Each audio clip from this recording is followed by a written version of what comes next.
Hello student, welcome to my YouTube channel Chemistry Classes by Manoj Sharma. आप इस channel को like करें, सब्सक्राइब करें और शेयर करें ताकि अधिक से अधिक विद्यार्थियों को इसका लाभ मिल सके। आज हम फिजिकल केमिस्ट्री का एक टॉपिक स्टार्ट कर रहे हैं, इलेक्ट्रोकेमिस्ट्री। इलेक्ट्रोकेमिस्ट्री क्या होती है? हिंदी में इसको बोलते हैं विद्युत रसायन। विद्युत रसायन जो टॉपिक है वो 11th 12th और ग्रेजुएशन के लिए उपयोगी टॉपिक है। अब बात आती है इलेक्ट्रोकेमिस्ट्री होती क्या है।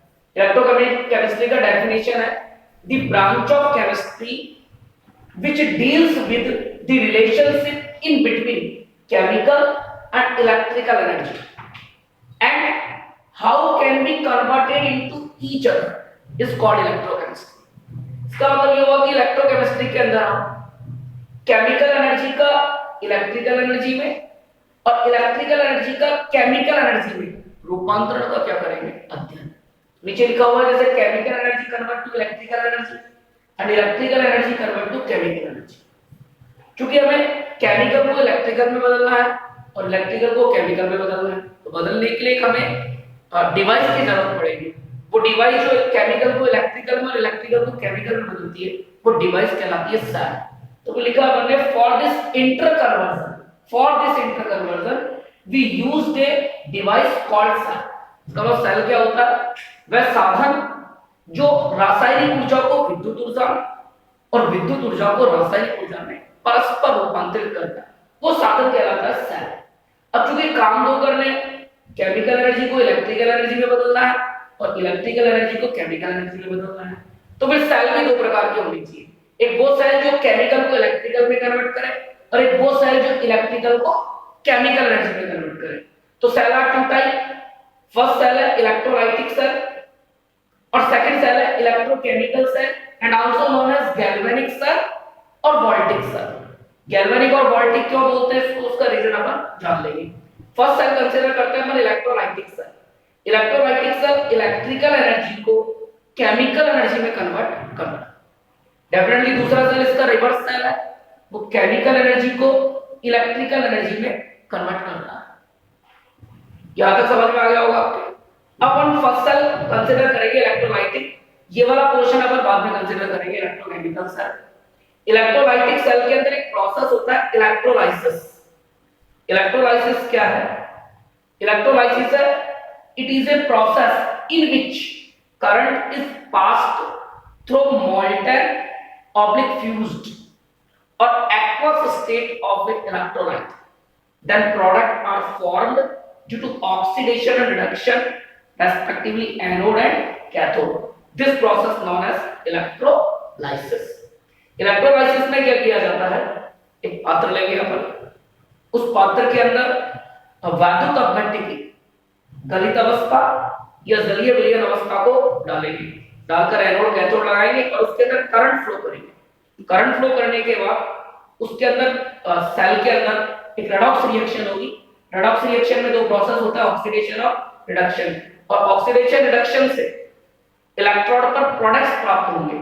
ये जो पूरा प्रोसेस है, प्रोसेस कहलाता है इलेक्ट्रोलाइसिस।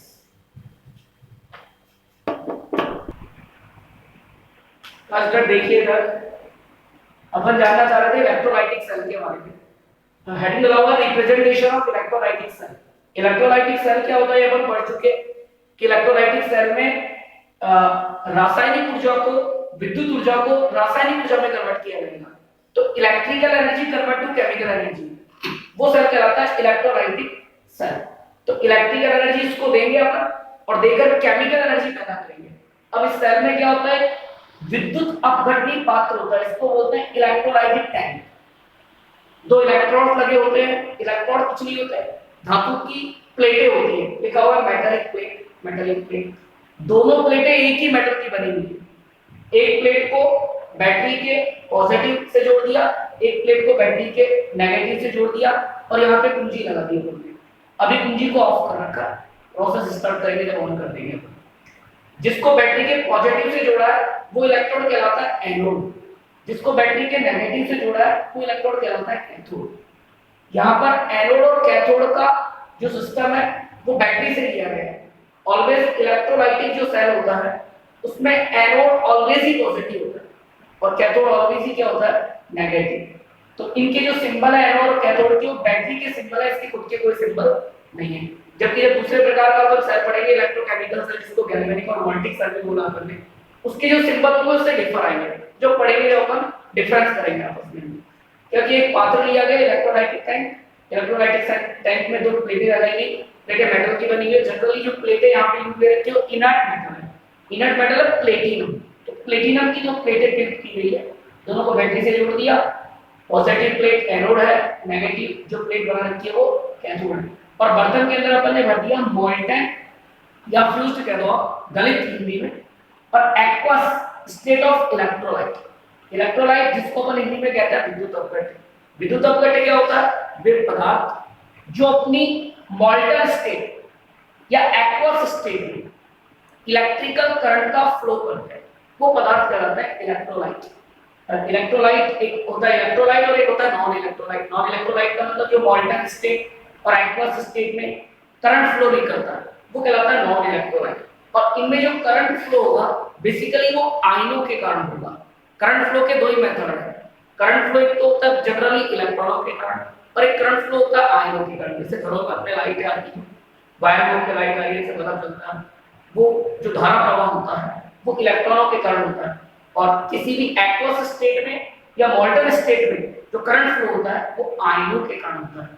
तो धारा प्रवाह के आधार पर जो चालक पदार्थ होते हैं वो दो तरह के बनाए गए। एक पदार्थ बनाया गया इलेक्ट्रॉनिक कंडक्टर और एक पदार्थ बनाया गया आपका आयोनिक कंडक्टर।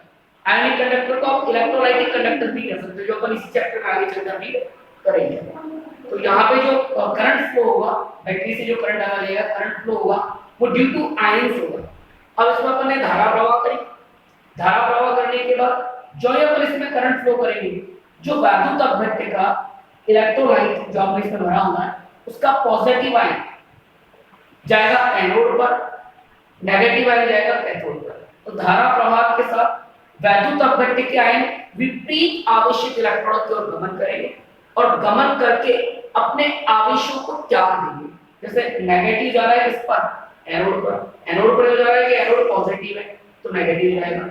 पॉजिटिव जा रहा है किस पर, कैथोड पर, पॉजिटिव कैथोड पर जा रहा है कि कैथोड नेगेटिव है।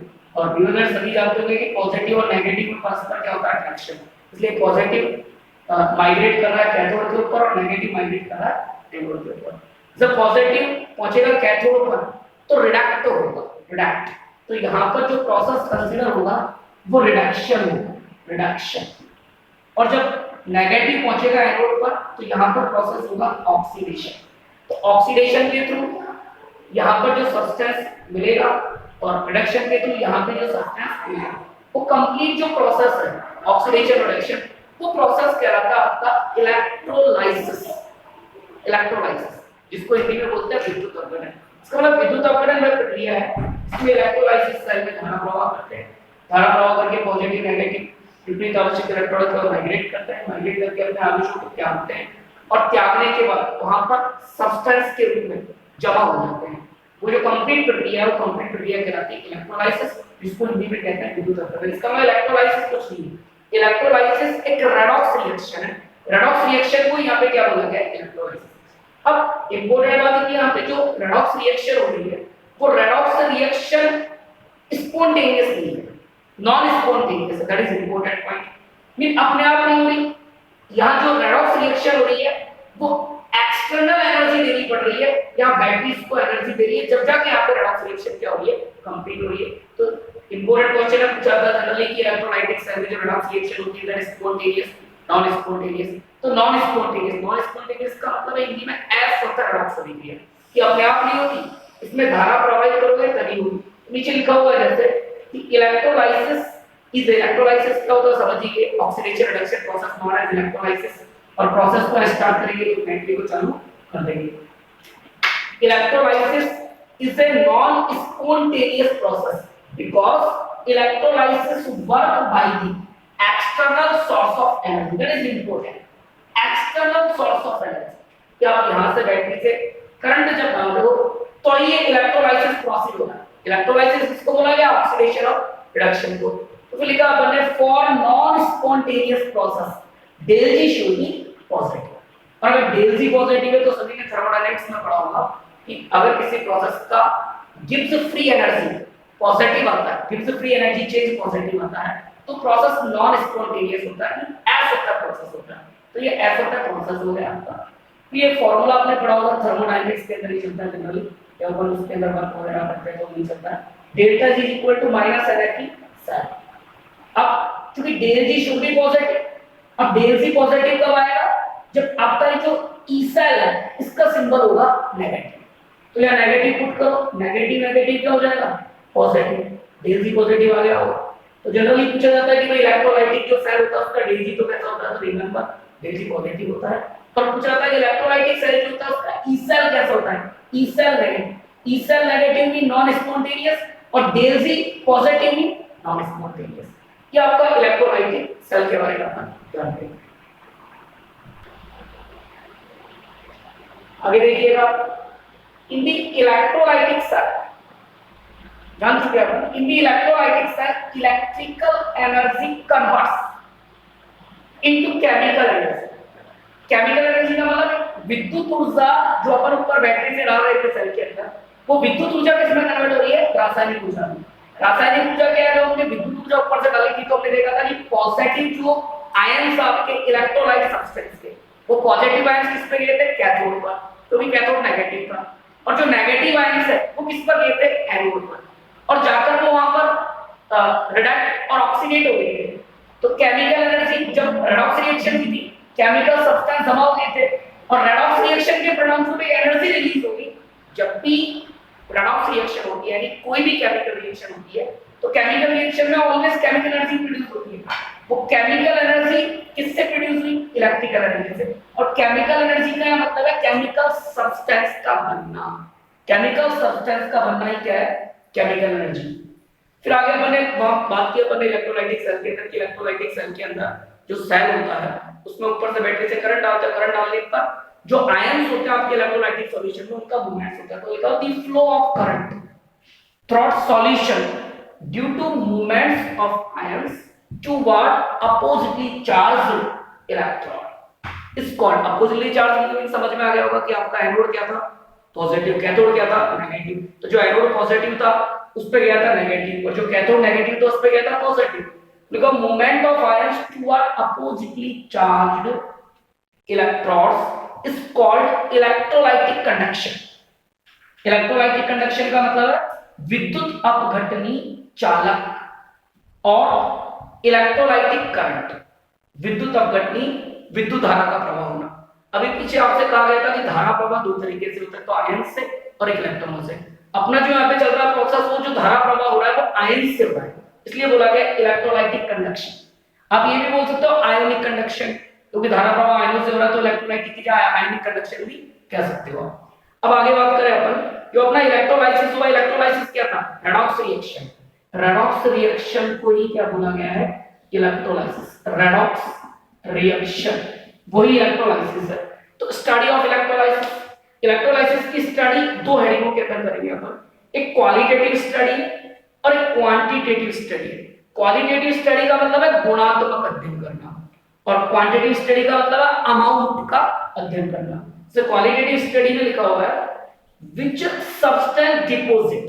विच सब्सटेंस डिपॉजिट का मतलब है क्या इलेक्ट्रोड पर डिपॉजिट हो रहा है। जब अपन करंट डालेंगे तो इलेक्ट्रोड पर सब्सटेंस डिपॉजिट होंगे, क्या डिपॉजिट हो रहा है? क्या डिपॉजिट हो रहा है? क्योंकि here we deals with the nature of chemical deposited. अगर डिपॉजिटेड वर्ड बोलोगे तो सॉलिड, और लिबरेटेड एट इलेक्ट्रोड, अगर लिबरेटेड बोलोगे तो गैस होगा। इलेक्ट्रोड पर सॉलिड सब्सटेंस भी डिपॉजिट हो सकते हैं और इलेक्ट्रोड पर गैसियस सब्सटेंस भी डिपॉजिट हो सकते हैं। तो उसके अकॉर्डिंग बोला गया डिपॉजिटेड वर्ड आएगा तो सॉलिड बोलेंगे ठोस, और अगर लिबरेटेड वर्ड बोलेंगे तो फिर बोलेंगे गैस। जो पहला है क्वालिटेटिव स्टडी, उसके अंदर अपन को ये देखना है कि जब अपन करंट फ्लो करेंगे सेल के अंदर तो करंट फ्लो पर क्या डिपॉजिट हो रहा है, उसको बोलते हैं क्वालिटेटिव स्टडी। क्या डिपॉजिट हो रहा है, कितना डिपॉजिट हो रहा है, इससे मतलब नहीं है डिपॉजिट क्या हो रहा है। जैसे मॉल्टन अपन ने NaCl लिया, मॉल्टन NaCl जब अपन लेंगे मॉल्टन में गलित NaCl और धारा प्रवाह करेंगे तो धारा प्रवाह पर जो सोडियम आयन है क्योंकि पॉजिटिवली है वो जाएगा नेगेटिव किस पर, कैथोड, और जो क्लोराइड है वो नेगेटिव है वो किस पर जाएगा, पॉजिटिव एनोड पर। जैसे आपको कैथोड पर मिलेगा सोडियम और एनोड पर मिलेगी क्लोरीन गैस, तो वो देखना है इसके अंदर की भाई क्या डिपॉजिट हो रहा है। दूसरी जो स्टडी है अपनी क्वांटिटेटिव स्टडी, क्वांटिटेटिव स्टडी का क्वांटिटी का सीधा सा मतलब है मात्रात्मक अध्ययन करना। यहां पर अपन अध्ययन करेंगे अमाउंट ऑफ सब्सटेंस डिपॉजिट, कितना डिपॉजिट हो रहा है, या देखना है क्या डिपॉजिट हो रहा है, नेचर ऑफ सब्सटेंस, और वहां देखना है कितना डिपॉजिट हो रहा है। तो इधर और उधर थोड़ा सा फर्क है आपको कि इधर सिर्फ आपको जो डिपॉजिट हो रहा है उसकी ये देखनी है नेचर, और इधर आपको जो डिपॉजिट हो रहा है उसका क्या देखना है, अमाउंट। उधर भी वही लिखा है कि here we deals with the nature की जगह क्या लिख लेना, अमाउंट ऑफ केमिकल डिपॉजिटेड और लिबरेटेड एट इलेक्ट्रोड। करेक्ट, यहां तक कोई प्रॉब्लम आपको नहीं। अब बात आती है कि साहब ये जो क्वालिटेटिव स्टडी है, क्वालिटेटिव स्टडी का टूल क्या रहेगा, तो कॉन्सेप्ट क्या होगा, तो इसके अंदर अपन को एक टॉपिक पढ़ना पड़ेगा छोटा सा, डिस्चार्ज पोटेंशियल। इसके अंदर एक टॉपिक पढ़ेंगे discharge potential and also known as abbreviated DP, जिसको हिंदी में बोलते हैं अपन विसर्जन विभव। जानेंगे विसर्जन विभव क्या होता है। और इधर का जो टूल रहेगा कि कितना अमाउंट डिपॉजिट हो रहा है इलेक्ट्रॉन पर, उसके लिए अपन को एक टॉपिक पढ़ना पड़ेगा फैराडे लॉ। तो इधर अपन क्वांटिटी जो स्टडी करेंगे उसमें फैराडे लॉ रीड करेंगे, और जो क्वालिटेटिव स्टडी करेंगे उसके अंदर अपन रीड करेंगे डिस्चार्ज पोटेंशियल। तो नेक्स्ट वीडियो में मैं आपको डिस्चार्ज पोटेंशियल के बारे में बताऊंगा और डिस्चार्ज पोटेंशियल के बारे में बता के देखेंगे क्वालिटेटिव स्टडी होती कैसे है, मतलब क्या है क्वालिटेटिव का। और इधर फिर अपन जब क्वांटिटेटिव स्टडी करेंगे तो फिर फैराडे लॉ के बारे में अपन जानेंगे। अब आप क्या किया करो, जब मैं लिख दूं तो आप या तो इसको लिख लिया करो या स्क्रीनशॉट ले लिया करो। इसका स्क्रीनशॉट लेने के बाद आप इसको आराम से पढ़ सकते हो। तो नेक्स्ट क्लास अपनी जब होगी तो नेक्स्ट क्लास में अपन क्वालिटेटिव स्टडी के जो कांसेप्ट है डिस्चार्ज पोटेंशियल, जिसको हिंदी में बोलते हैं विसर्जन विभव, उसके बारे में जानेंगे। और पहले अपन क्वालिटेटिव स्टडी पूरा करेंगे, क्वालिटेटिव स्टडी पूरा करने के बाद में क्वांटिटेटिव स्टडी पूरा करेंगे। इसको जनरली बोलते हैं इलेक्ट्रोकेमिस्ट्री फर्स्ट, इसको बोल देंगे अपन इलेक्ट्रोकेमिस्ट्री सेकंड। तो इलेक्ट्रोकेमिस्ट्री फर्स्ट है, इसमें इलेक्ट्रोलाइटिक सेल चलेगा पूरा चलेगा, तो इसमें भी इलेक्ट्रोलाइटिक सेल ही चलेगा, लेकिन इसमें फैराडे से चलेगा प्रोसेस। तो इसमें फैराडे चलेगा और इसके अंदर आपके चलेगा विसर्जन विभव टॉपिक। आज की क्लास यही अपन खत्म करते हैं।